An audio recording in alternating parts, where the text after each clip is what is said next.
Happening now, just 3 days after the Manhattan blackout, several Staten Island neighborhoods are now without power. Businesses in the dark and police are out tonight directing traffic. With the mercury rising, many are now wondering if they'll be forced to just sweat it out. CBS 2's Valerie Castro live now in Grant City with more. Valerie?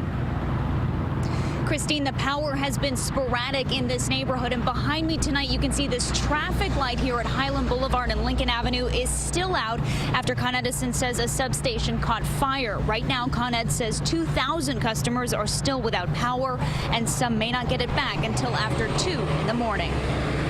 The lights went out and stayed out for some homes in the Grant City section of Staten Island Tuesday after a scorching day. It went out at around 5 o'clock, but it came back on.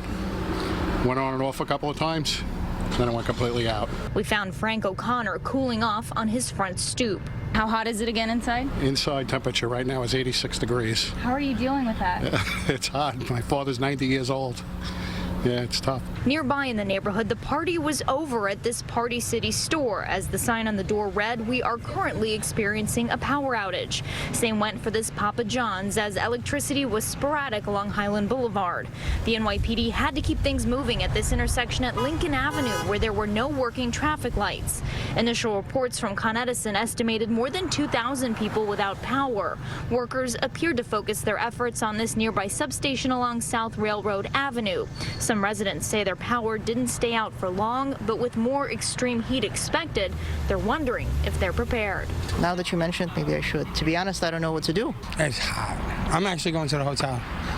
I'm going to the hotel. Yeah, I'm not staying here sweating. Con Edison says there is something simple you can do to prepare for power outages, and that's make sure you have flashlights and batteries on hand. That way you can avoid using any candles. In the Grant City section of Staten Island, Valerie Castro, CBS 2 News. Okay, Valerie. Meantime, the Office of Emergency Management is suggesting taking these steps to lessen the stress on the city's power grid. Keep shades and blinds closed and keep your air conditioner to low or 78 degrees. Also, for anyone who needs a place to go, cooling centers will be open around the boroughs starting tomorrow through Sunday. And with the heat comes storms and strong winds. The city's also warning to be careful getting around tomorrow, as thunderstorms could bring gusts of up to 50 miles per hour.